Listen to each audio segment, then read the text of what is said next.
Thank you.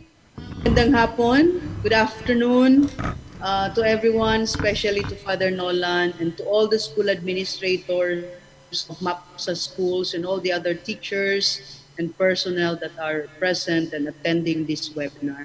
Thank you for inviting the Department of Education in your webinar today. I'm sure that every one of us, as has been mentioned already, has been trying to adjust to this new normal actually not normal for so many of us.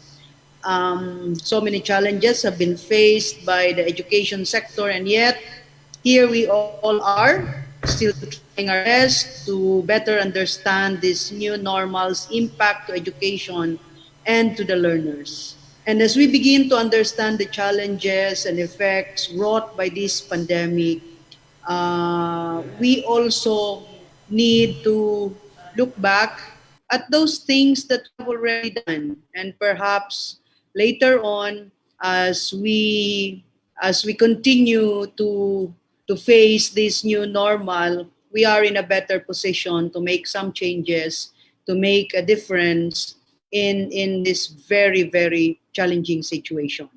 My topic. Okay, it's not moving. All right. My topic is about giving you updates on school opening and on classroom assessment. I hope that I'll be able um, to give you details that you really need in the short span of time that is given to me. Of course, you've heard of this one that we live in a VUCA world, or VUCAD na nga yung ano, kasi meron ng D. But it's very volatile, uncertain, complex, and ambiguous. And mind you, this did not happen during the COVID pandemic. It started way before that, where there are just so many situations that we are faced with, and that sometimes no precedents exist, like this COVID pandemic. We face so many unknown unknowns.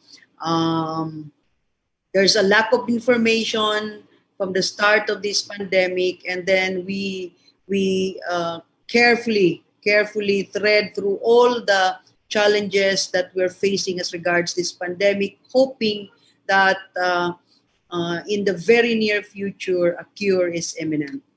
Okay, so in the face of all the challenges wrought by this pandemic, we have these questions: how will education take shape? How will education be able to cater to all types of learners? How are we going to establish a resilient education able to respond to all sorts of disasters and adversities? And what are the very essential 21st century skills that learners need to be equipped with to live in a disruptive world? These were the questions that we faced when there was a lockdown, and so that was sometime in March, and that when we saw that, hey, it's going to take a while, so we scrambled for the things that we needed to do in order for education to continue. And that's why the secretary said as early as April, education must continue because the children cannot wait. We need to find ways for learning to continue. And at that time, the challenge, the very important question was, will schools be allowed to open, and under what conditions?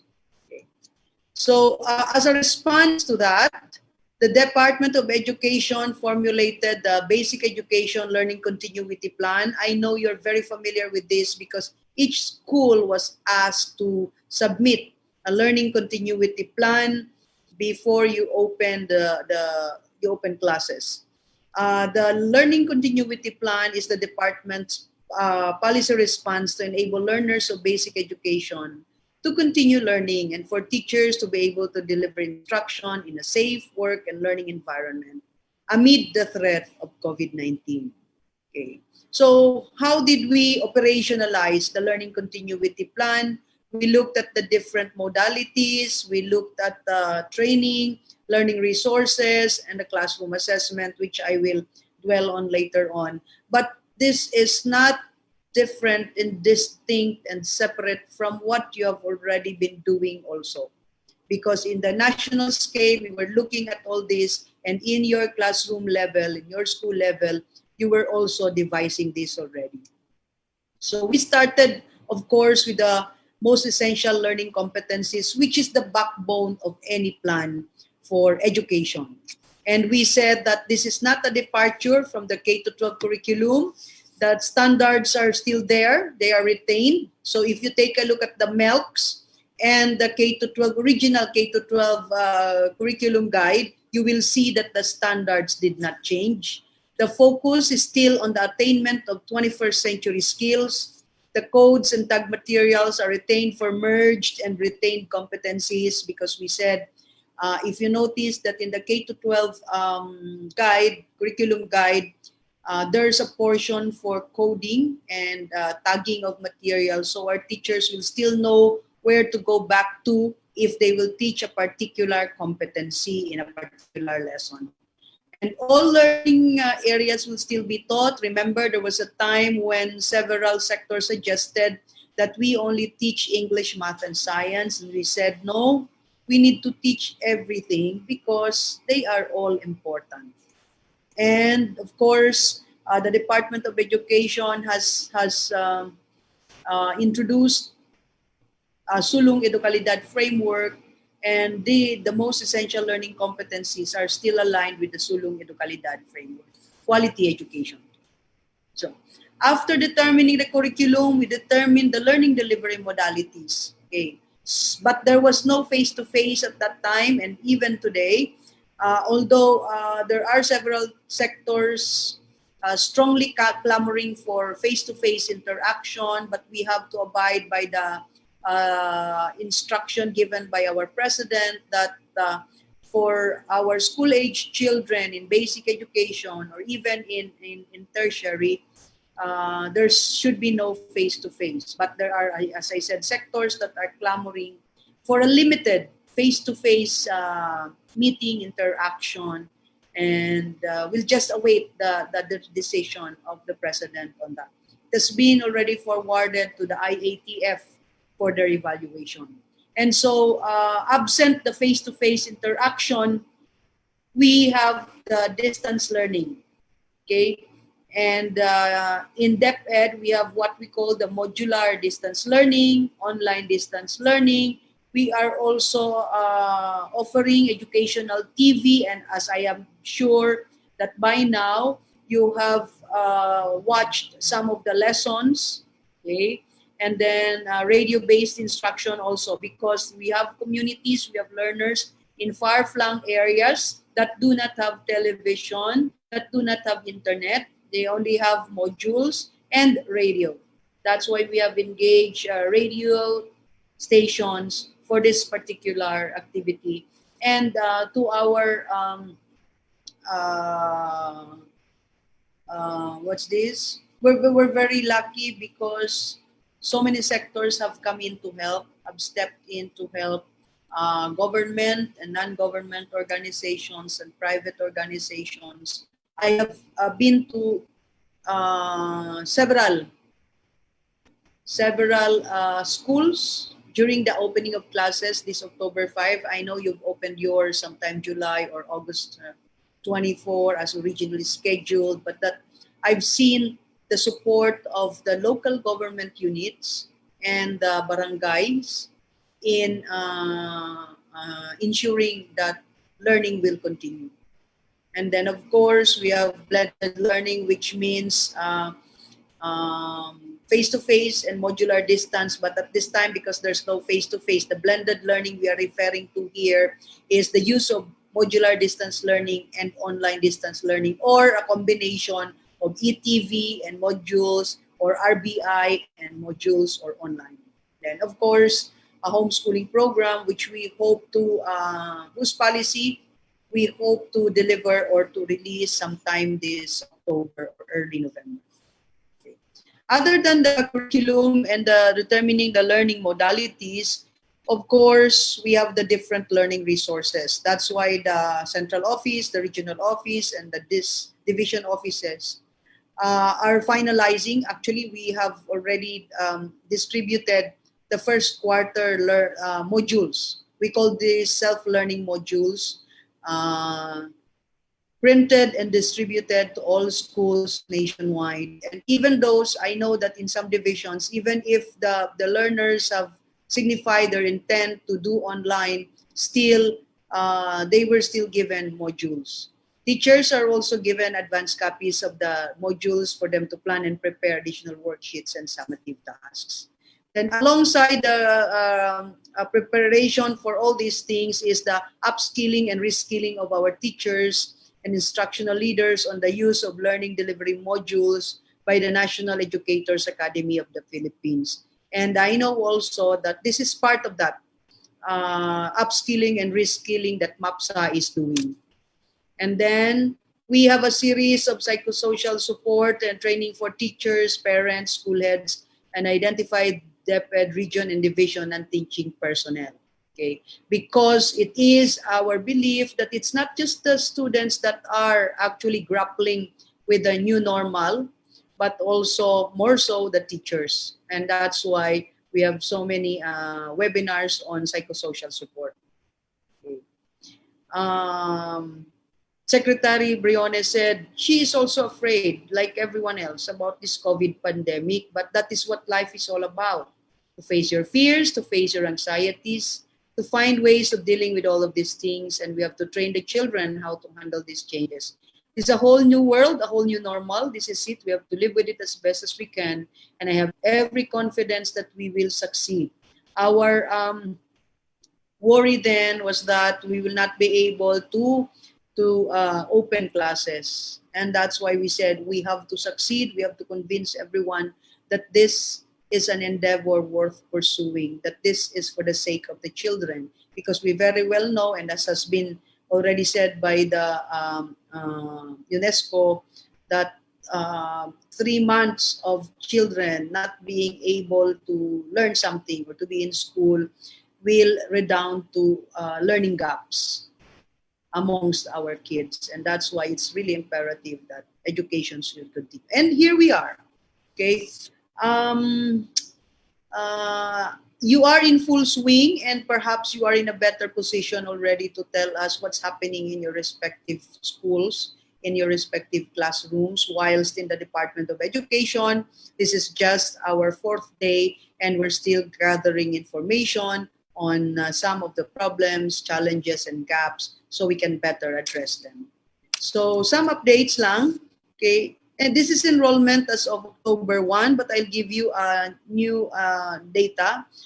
But basically, this is for all.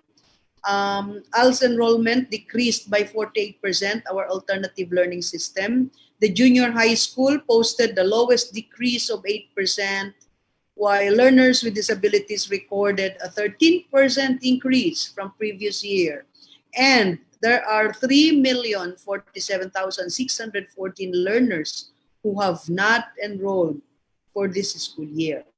Now we take a look at the DepEd schools only, because the first one that I presented to you is a whole picture already of the education sector in basic ed.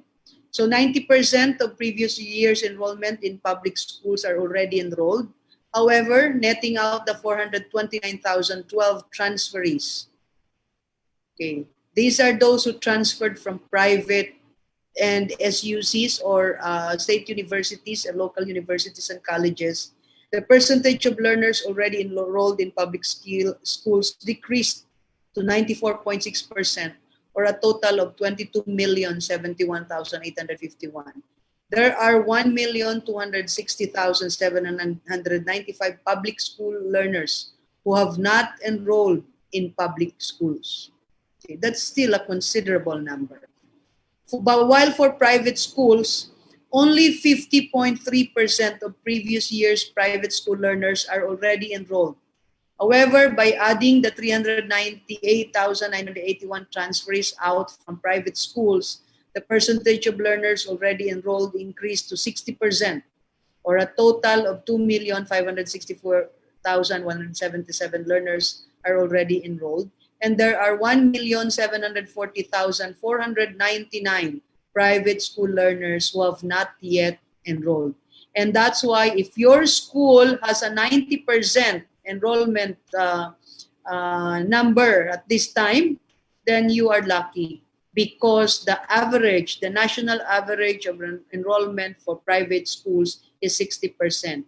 We also know of many private small schools that have closed for the year because really they could not afford the cost of distance learning education.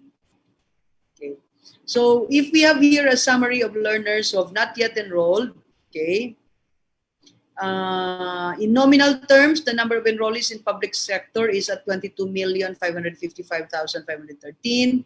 In real terms, the actual number of learners in public school is 22,156,000 if the number of transferees in is deducted. In private sector, the nominal number of learners in private schools already enrolled is 2 million, 50%, while in real terms, the actual number is really at 60%.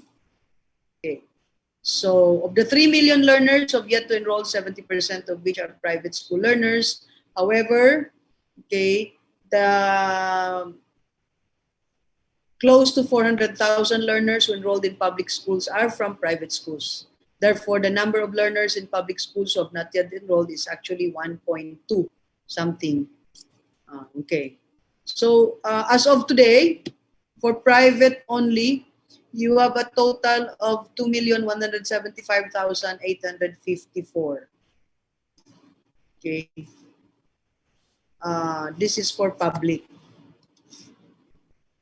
And this is the national enrollment. 24. Tumaas naman po. 24,819,164. The question is, where did your learners go?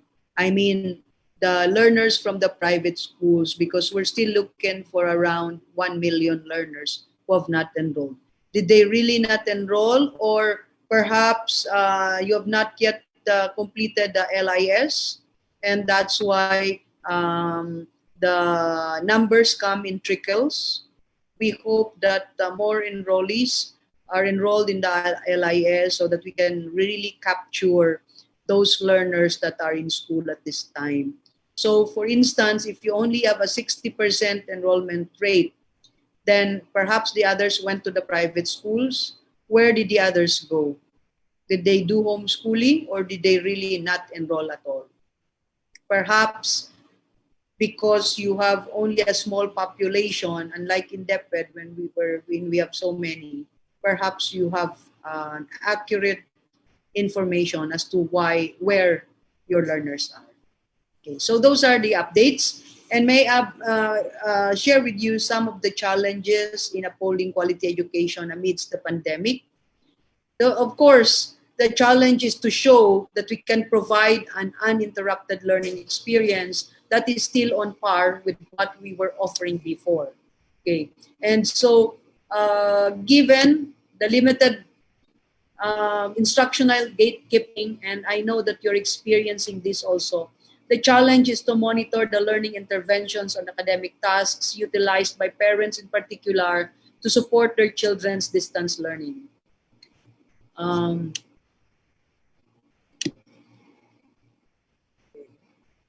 Okay, that's why I said it's the challenge on upholding academic integrity. How do you know that, one, the children are really learning? Okay, number two, that the tasks given to learners are done by learners and not by parents or any responsible adult at home or in the house. The challenge also on students' resources, considering the impact of pandemic on the local, national, and global economy, access to learning resources and infrastructure is also a major concern as it might hinder quality instruction and support. I've shared that I had an opportunity to visit some schools and talk to some parents and learners. The parents' worries really are about, number one, being unable to help their kids in their academic work. Okay. Not because they don't want to, but because they feel that they are not capacitated enough to teach their children. Second is, of course, resources. In one household, I was told by a parent that if she has 3 children, okay, they only have one cell phone. They have no laptop. if it's online, she said the priority is the senior high school student. So she gave the cell phone to the grade 11 child, and the rest will have to make do with the what do you call that? The module. And then the challenge on digital literacy. Due to the abrupt shift to online and distance learning, both teachers and learners need to adapt to the shift of distance learning. Thus, both need to be capacitated to navigate the dynamics of the new normal. The next one is the challenge on process. Seamless, immediate migration to online electronic transactions. The challenge on finances. And that's why I was telling you why many private small schools closed because of this one. Some of them are not able to afford the platforms for Microsoft Teams, even for Google Meet and other platforms. Some opt for a cheaper alternative like homeschooling with providers in the Philippines, okay? And then the overwhelming impact of the health crisis placed heavy burden to school owners and managers as they need to shoulder the significant extra costs, okay? And then the challenge on decreasing trend in enrollment, which is faced not just by private schools, but also by public schools. The challenge on maintaining teaching staff and personnel and keeping them, of course. Because I know that some of the teachers have not been asked to teach anymore because there are no more students or lacking students. At the same time, some personnel have not been asked to report to work, simply because, well, no enrollees or minimal number of enrollees. And then the challenge on health issues among students and teachers due to long exposure to radiation. At the same time also, if you're asking your teachers to go to school, then there is great danger that they'll also be infected. And that's why it's very imperative that the school administrators really find a way to make sure that the teachers and the personnel are also protected. Okay, and the challenge on psychological needs of teachers and students. I do not know, I have not come across a report from the private schools about some students who are really depressed, but I hope that at this time, your guidance program is very much in effect. It's very much strengthened because this is the time that students really need someone to talk to. Students need direction. Students need processing as to why they feel these things. Okay. Even teachers need that as well. So after the updates, I'll now proceed to the interim guidelines for assessment and grading in light of the Basic Education Learning Continuity Plan. Please note that DepEd Order number 31 series of 2020 is already uploaded in the website of DepEd last weekend, October 2, if I am not mistaken. It was already there. I invite you actually to read the DepEd order to get a better understanding of the policy. But it is not really a major departure from DepEd order number 8 series of 2020. Okay, you will find in the policy, even if it has so many pages, that most of them actually are found in DO8 series of 2015. And this one is only for this school year. So what are included here? We said that oh, well, you know about this already, but that I would like to highlight that we need to utilize alternative tools and strategies for assessing and supporting learning, because the major question is, how do we know really that students are learning? Okay, so the scope of the policy is for public elementary and secondary schools for school year 2020-2021. The private schools and other educational institutions offering K-12 are encouraged to implement these interim policy guidelines, but they are permitted to modify. You only need to seek approval from the DepEd regional office that you belong to. I'd like to reiterate, you are permitted to modify, but you need to seek approval of this from the regional office. Okay.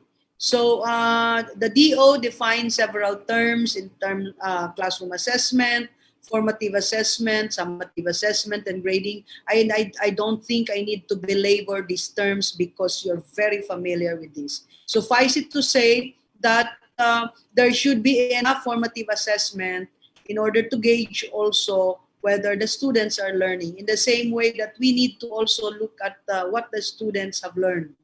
That's why we have summative assessment.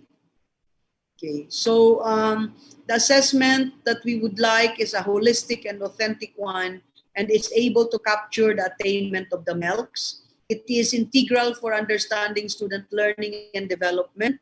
We need to have a variety of assessment tools, with formative assessment taking priority, and assessment and feedback should be a shared responsibility, okay, with the parent, of course, the student, and the teacher.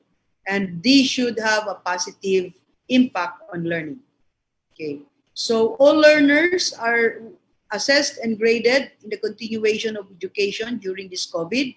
Learning standards are attained with the provision of reasonable leniency and consideration for possible difficulties met by the learner. So what are the challenges in distance learning? Limitations on giving immediate feedback, especially if it is modular. And you know what, I'd also like to share that in the school that I visited in Bulacan, okay, the students have a module and the teachers are online via messenger, and then the students get asked if if they are confused about a particular topic or a lesson. The students ask the teacher, and real time the teacher responds, but the major resource is not really the cell phone or messenger, it's actually the module. So there's still interaction. And then the need to account for different contexts in designing, implementing, and grading assessment tasks. And to address these challenges, learners, teachers, and parents each have significant roles and responsibilities. I suppose that you have really oriented your parents in terms of their role in the new normal. We, of course, make it a joke that parents now say that they are like students that need to be present during the times that their children are also present in school. But really, the truth is we cannot do this without the parents' cooperation. Then,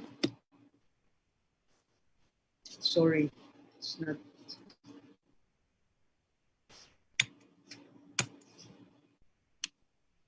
All right. So teachers design the assessment for multiple modalities, communicate with the parents and learners, record progress, give timely, constructive, and relevant feedback, and they still, if there's time, facilitate remediation. I've seen this in one private school where synchronous time online is from 9 to 12, then 1 to 4 is asynchronous time. And this is also the time when teachers give remediation to some or to one learner in that particular class.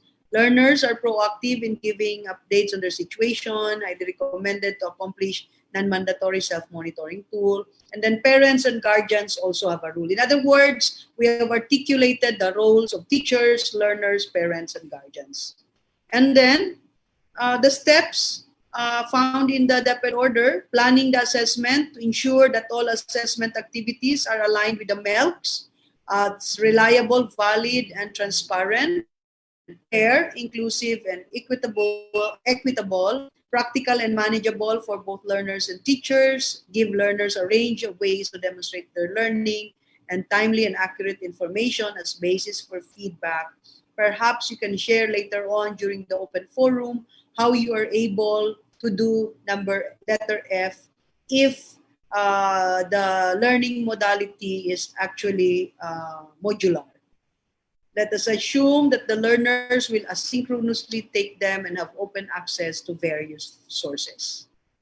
Okay, what assessment methods to use? Okay, so these are the questions that we need to ask. What's the purpose of the assessment?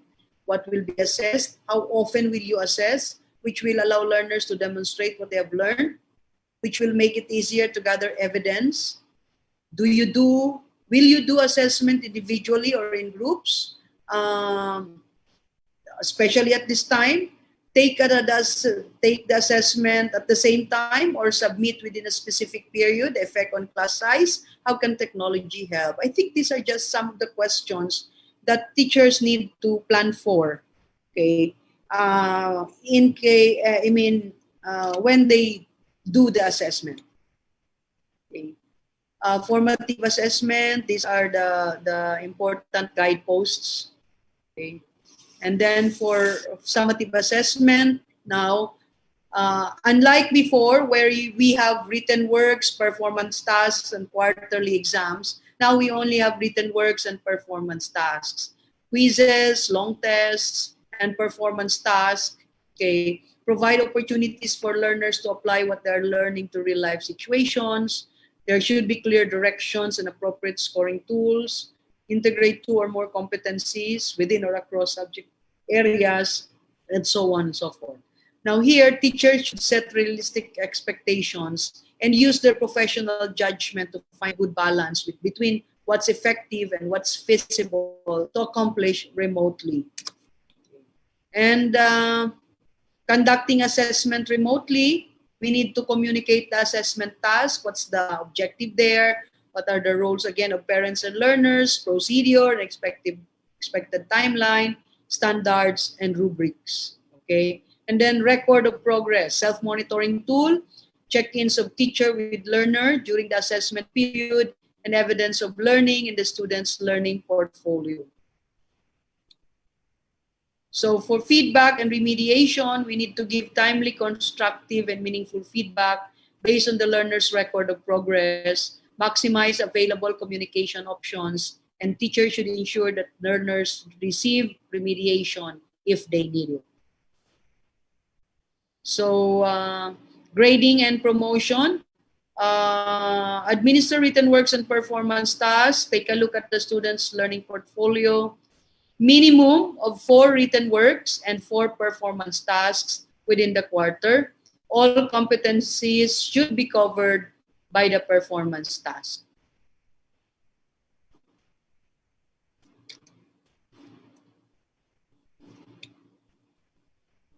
Okay. As I said, for school year 2020-2021, quarterly assessments shall not be administered.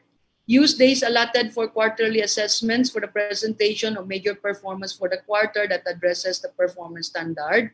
The weight of quarterly assessment is distributed equally into written works and performance tasks, allotting an additional 10% to each component.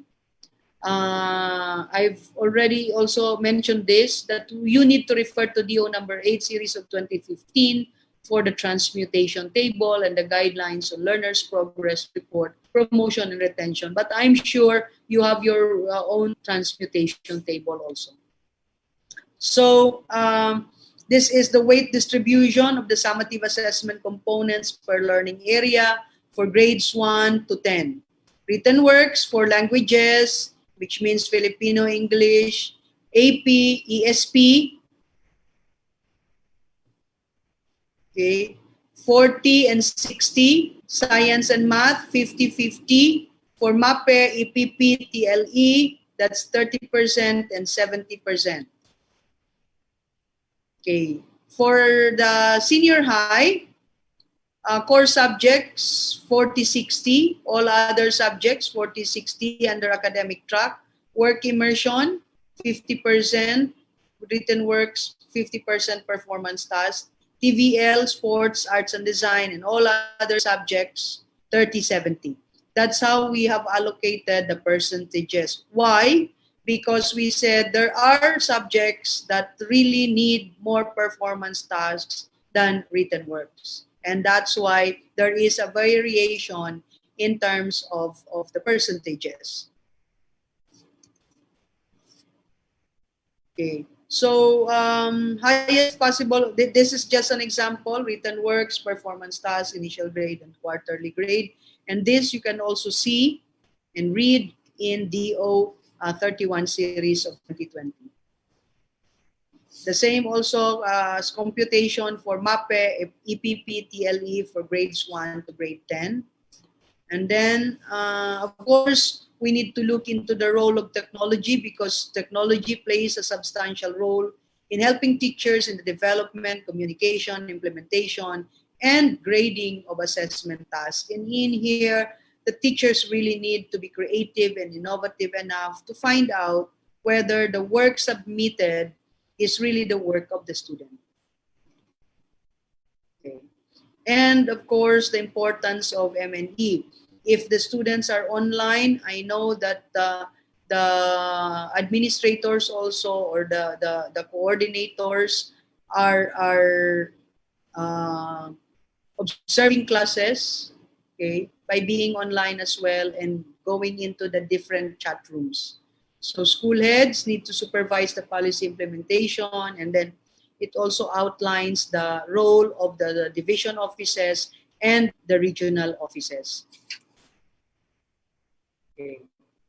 Of course, this is effective this school year.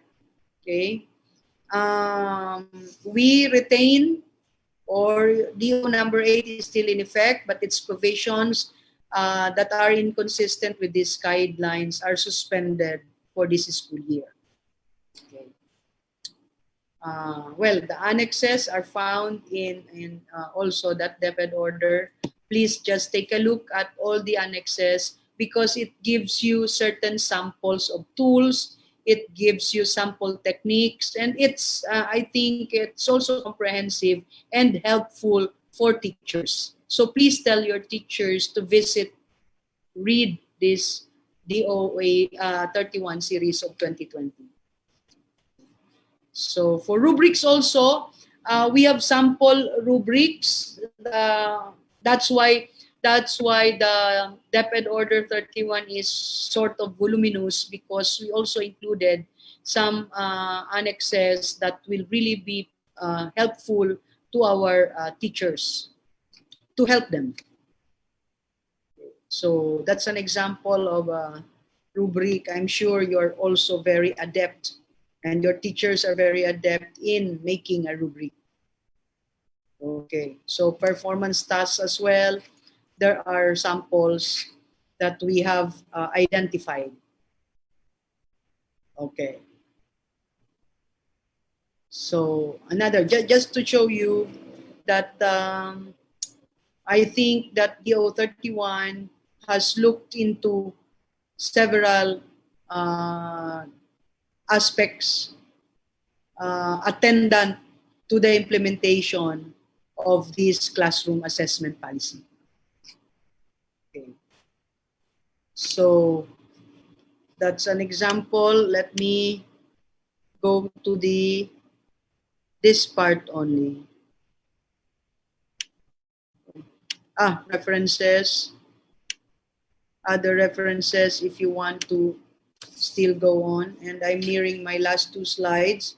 I'd just like to say to the teachers that are present here, I know it's difficult to teach at this time. Even learners, when I interviewed them, they were saying nothing can compare to face interaction. In fact, they miss face-to-face interaction. And I'm telling them, well, at this time, this really is before us. This is what we can do. We're doing our best. And I'm sure private schools are also doing their best. And the teachers, even if you are challenged, I know that when we are called to this noble mission of teaching, we don't say no. So we keep on teaching, because the world is yours for shaping. Magandang hapon sa ating lahat, at sana ay nabigyan ko kayo ng konting kaalaman tungkol sa classroom assessment. At the same time, nagkaroon kayo ng konting impormasyon tungkol sa mga nangyayari sa Department of Education, of which you are also part of. Again, good afternoon, everyone.